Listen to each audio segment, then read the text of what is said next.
ይሄ እዳችሁ ይሄንን አስራት በኩራት ከፍላችሁ ስለታችሁን ሰጣችሁ ደስ ብሏችሁ ወደ ቤታችሁ ትመለሳላችሁ። ቤተክርስቲያን ውስጥ የሚሰራው ይሄ ነው። ከዚህ ስትወጡ ደግሞ ጉንድሾች፣ አንካሶች፣ እውሮች፣ አካላቸው የጎደለ ምንም የሌላቸው ነዳያን አሉ። ብፁዕ ዘይሌቡ ላለ ነዳይ ወምስኪን የተባሉ ለነዳያን ለችግረኛ የሚያስብ ብፁዕ ነው የተባሉ። ስትወጡ ደግሞ ምሳችሁን፣ ቁርሳችሁን፣ ምሳችሁን እናንተ ብሉ፣ ቁርሳችሁን ለድሆቹ ትሰጣላችሁ። ቁርሳችሁን ለድሃ ትሰጣላችሁ፣ እናንተ ጾማላችሁ።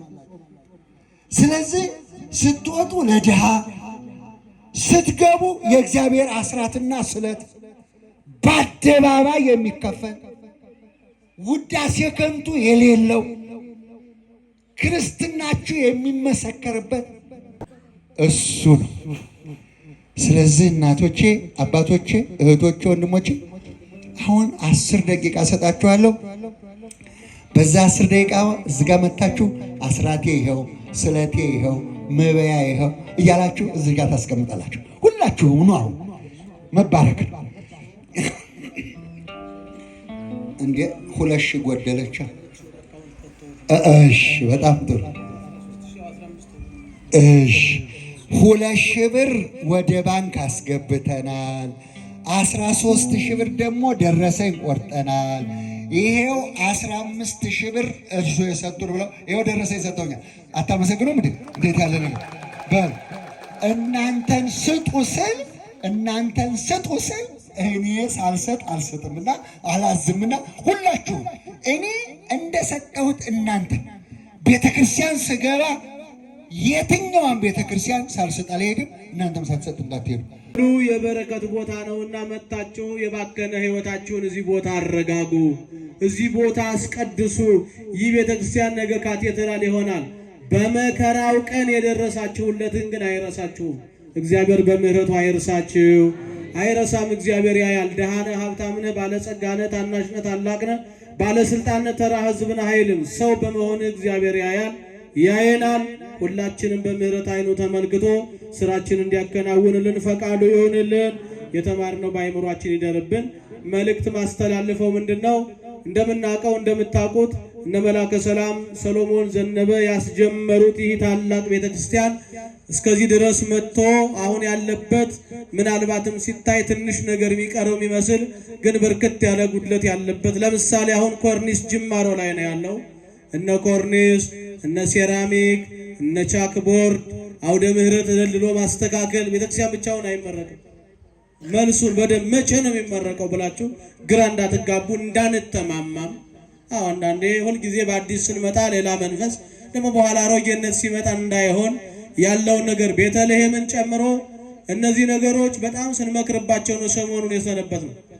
ቤተልሔም ኮርኒስ፣ ሴራሚክ፣ ቻክቦርድ፣ ቀለም፣ አውደ ምህረት አስተካክሎ በደም ፍሬምወርክ ሰርቶ ትክክለኛ ህዝብ የሚያመልክበት ቦታ ማስቀመጥ። እነዚህ ነገሮች ዝም ብለው ዋናው ነው። ከዛ ስር ያሉት ጥቃቅኖቹን ተውት። ለምሳሌ ግሪል አብሮ የሚዞር ይሄ ብረት ታቦት ሲዞር መታጠር አለበት። እነዚህ በሙሉ ያዟቸው በጥናት። አሁን የህንፃ ኮሚቴው በዚህ ልክ ነገሮቹን አስተካክሎ ዘርዝሮ ለእናንተ ይፋ ያደርጋል። አንዱ አንዱን ከተሸከመ ሰርተን ለማስመረቅ ዝግጁ ነን። በዚህ ምክንያት ደግሞ አንዳንድ ሰው ፊቱን ያዞረ ወደ ኋላ ያለ ምናልባትም ከኛ ጠባያን አኳያም አንዳንዴ ወደዛ ዞር ያላችሁ ካላችሁ ቤቱ የማንም የምንም አይደለም፣ የእግዚአብሔር ነው። በዚህ ቤት ሁላችንም ባለ መብት ነን። እስቲ እግዚአብሔርን ይመስገን በሉና አመስግኑ ወገኖች። በብዙ ምክንያቶች ያላችሁ ወንጌል እንማር፣ ህንፃ ሰውነታችን እንስራ፣ ሲቀጥል ደግሞ ህንፃ ቤተክርስቲያንን እንስራ። ይሄ ተልኳችን አድርጋችሁ በሚመጡት በዓላትም መጪው ልደት፣ ጥምቀት፣ እነ ጥር 18 እነዛ የመሳሰሉት በዓላቶች ሲከበሩ ከወዲሁ እውነት ለመናገር ባለሀብቶች ካላችሁ ኤክስካቫተር፣ ግሪደር፣ ዶዘር እነዚህም ሎደር የሚባሉ መኪኖችን ሰጣችሁ አውደ ምህረቱ በደንብ ተስተካክሎ ካልተሰራ ስራውን እንደ ስራ መቁጠር አይቻልም። እያያችሁት ነው። ብዙ ሰው ወደዚህ አይወርድም። ለማስቀደስ እንኳን ሰው መጥቶ ቦታው ደስ ቢለውም ያችን ተራራ መውጣትና መውረድ እውነት ለመናገር እንኳን አዛውንት አባቶቻችን አረጋውያን እኛም እንቸገራለን። በዚህ ልክ አስቡና ተሯሯጡ። በሩ ክፍት ነው፣ ምን ልስራ በሉ። የቤተ ክርስቲያኒቷ መልእክት ነው። እግዚአብሔር ከሁላችን ጋር ይሁን። መዝሙር ተዘጋጅ። አሁን አንድ መልእክት ብቻ ነግራችሁና ወደ መዝሙሩ ከዚያም ወደ መላከ ሰላም ሰሎሞን እንወስዳችኋለሁ። ምናልባት አሁን የመጣችሁ ሰዎች በመካከላችን ክቡር መላከ ሰላም መምህር ሰሎሞን ዘነበ የዚህ ቤተክርስቲያን መስራችና በተፋጠነ ሁኔታ ልማቱን እየመሩ የነበሩ በዛ ጊዜ አሁን ደግሞ ትልቅ ካቴድራል ተሹሞ ቤተክርስቲያን እያስተዳደሩ ያሉ አባታችን በመካከላችን ተገኝተው ህዝቡን እየባረኩ ነው ያለውና በእውነት ስለተገኙ ደስ ብሎናል። አለን ብላችሁ እግዚአብሔርን አመስግኑልን። ስርጉተ ሥላሴ አስራት በኩራታቸውን 5 ለህንፃ ነው መሰል ለህንፃ ማሰሪያ 5000 ብር ለልብላችሁ እግዚአብሔርን አመስግኑ። ሌሎቻችሁም በዚህ ልክ በቤተክርስቲያናችሁ አካውንት ገቢ አድርጉ። 3 መልእክት ልንገራችሁ። አንደኛ ገንዘብ ስታስገቡ በተቀመጡት አካውንቶች የመጀመሪያው አሁን ጊዜው ዘምኗል። ሰው ከገንዘብ ንክኪ ጸድቷል። በዚህ ልክ ስለሆነ በቤተክርስቲያኑ ህንፃ ሊሆን ይችላል፣ አስራት በኩራት ከሆነ ደግሞ በደብሩ ሊሆን ይችላል። በእነዚህ አካውንቶች በተቀመጡት ገቢ። ሌላው በደንብ እንዳንተማማ ብዬ ነው፣ ግልጽ አድርገን መሄድ ስላለብን ብዬ ነው። ሌላው ሙዳየ ምጽዋት አሉ። ሙዳየ ምጽዋት ባሉበት እዛ ውስጥ ገቢ አድርጉ። ሌላውና የመጨረሻው ቤተክርስቲያኒቱ ያዘጋጀችው ህጋዊ ደረሰኝ አለ። የቤተክርስቲያኑም አለ የህንፃውም አለ። በእነዚህ ልክ እነዚህን ተናግሬያለሁ። እነዚህን በደንብ ተግባራዊ ልታረጉ ብትመጡም ባትመጡም አንዳንዴ መምጣታችሁን እንፈልገዋለን። ገንዘባችሁ ሳይሆን ሰው ነው የምንፈልገው። ሰው ሲመጣ ሀብትና ገንዘብ ስለሚመጣ በዚህ ልክ እንድታረጉ። ነገር ግን አንዳንዴ ጊዜ ጠቧችሁ አስራት ሳታወጡ ለእግዚአብሔር የሚሰጠው የራሱ አይደለም፣ የራሱን ነው። የራስህን አይደለም ስጠኝ አለ። የኔ ከኪስህ አለ፣ ጉልበት ግን የባረኩበት 100 ብር ከኪስህ ውስጥ አለ። እኔ ለአንተ ፈቅጄልህ 90ውን ውሰድ ብያለሁ፣ 10ሩ ግን የኔ ነው። የኔ ገንዘብ ከኪስህ ሲጮህ ባገኘው ሌባ ነህ አንተ ነው የሚለው እግዚአብሔር። የራሳችሁን አይደለም የእሱን ብቻ ድርሻ ስጡ፣ ልመና ይቆማል። ይሄን መሰረታዊ አድርጋችሁ አቤታችሁ ማስቀምጣችሁ እንድትሄዱ ነው። ስለዚህ ይሄንን ነው እነዚህን አደራ አላችኋለሁ። ሌላው እንግዲህ በርከት ያሉ ነገሮች ናቸው ያሉት።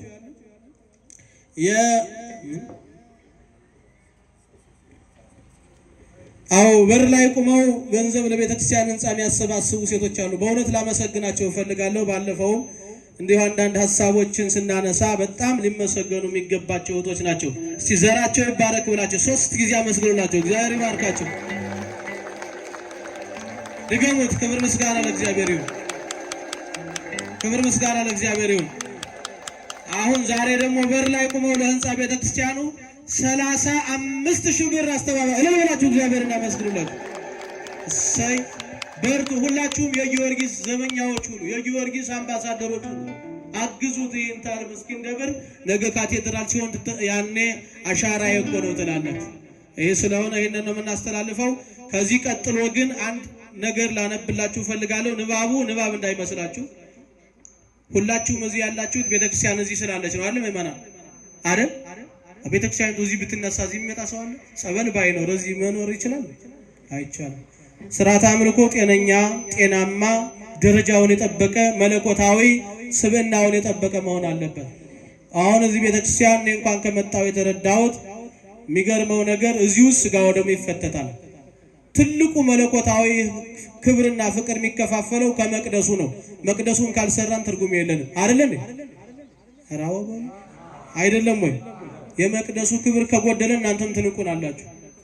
መቅደሱ አንድ ፍቅር፣ ሰላም ሊኖረው ያስፈልጋል። ከዛስ ቅዳሴያችን፣ ማይጠንታችን፣ አለባበሳችን፣ አልባሳቶቻችን ከእናንተ የተሻሉ መሆን አለባቸው። አድሪቶ ለብሼ ብታዩ በጣም ነው የምታዝኑብኝ። ይሄ በደንብ ምን ጎድሎበት ከሌላ ቤተክርስቲያን ለምን እናንሳለን? በዚህ ልክ ስለሆነ እንዳንታሙን ነገ ዝቅ አድርጋችሁ እንዳታዩት። እግዚአብሔር ሕይወት የሚሰጥበት ቦታ ስለሆነ አንዳንድ ነገሮችን ብቻ ነግራችኋለሁ። ለምሳሌ አልባሳትን በተመለከተ በጣም በዚህ አሁን መጪውም ጥምቀት ነው እንንገራችሁ፣ እግዚአብሔር ይሰራዋል። 3 የግሪክ ሙሉ አልባሳት የግሪክ ነው ያሉት፣ ደረጃውን የጠበቀ ያስፈልጋል። ከነዚህ ውስጥ ሁለት አባቶች ቀድመው ሁለት አባቶች እዚህ የቤተክርስቲያን ያሉ አባቶች ለከንቱ ውዳሴ አልጠራቸውም። ሁለት አባቶች ሁለቱን እኛ እናስችላለን ብለውኛል። በእውነት ዘራቸው ይባረክ፣ እግዚአብሔር ይባርካቸው። ለለብላችሁ አጋጣሚ ሆኖ ሁለቱም መነኮሳት ናቸው። ህይወታቸው ይባረክ። ለለብላችሁ እግዚአብሔርን አመስግኑልኝ። ሌላ አንድ ይቀራል። እነዚህ ሶስቱ በተለያየ ከለር ነው የሚገዙት አገልግሎታቸው። የበዓል መቀደሻ፣ የልደት መቀደሻ።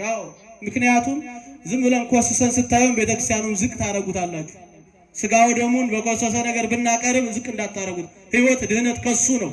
ህይወት የሚገኝበት ስለሆነ ይህን ካልሰራ ለዚህ መሰባሰቡ ትርጉም ስለሌለው እነዚህ ሶስት ነገሮች ሁለቱ ተችለዋል። አንዱን ለበረከትን የሚል ካለ ይሄው አንዱ ነው። ሌላው አራት የግሪክ መጎናጸፊያ እስከ ቀጸላቸው እዚህ ቤተክርስቲያን ውስጥ አራት የቃል ኪዳን ታቦታት ስሙ የተጻፈባቸው ስዕለት የሚሰሙ እና አቡነ ኪሮስን የመሰሉ አሉ።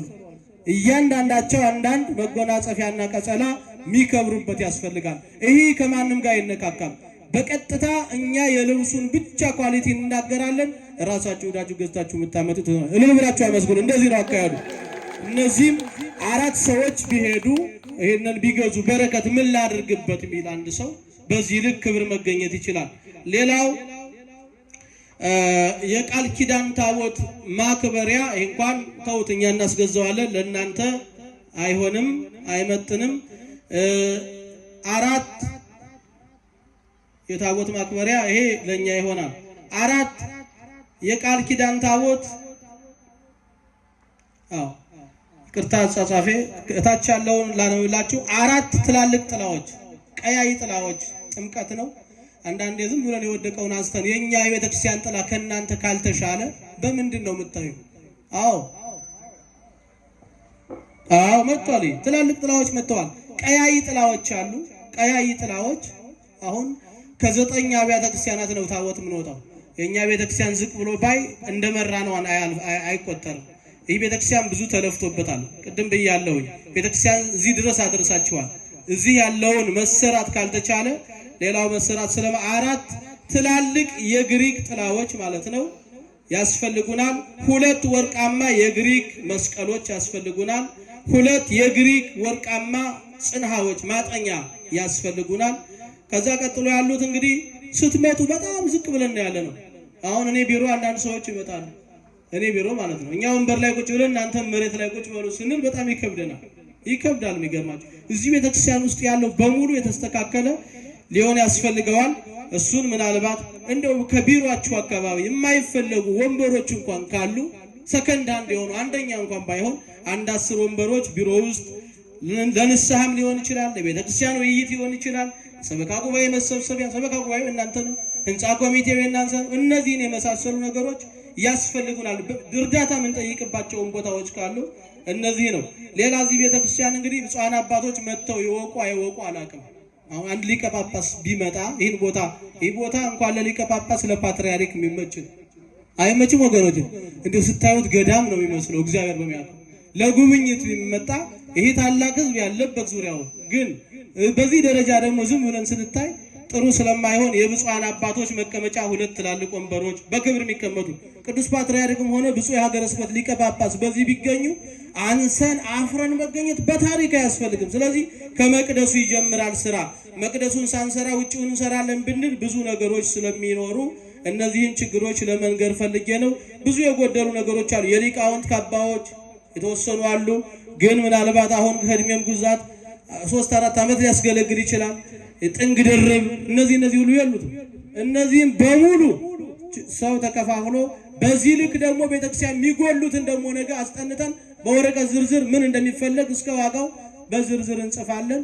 እነዚህን የመሳሰሉትን በዚህ ልክ እንሄዳለን። ለዚህ ሁሉ ግን መፍትሄው ፊቱን ያዞረ በሙሉ ወደ ጊዮርጊስ እንዲመለስ እግዚአብሔር ይርዳ። አሜን በሉ። አሜን በሉ።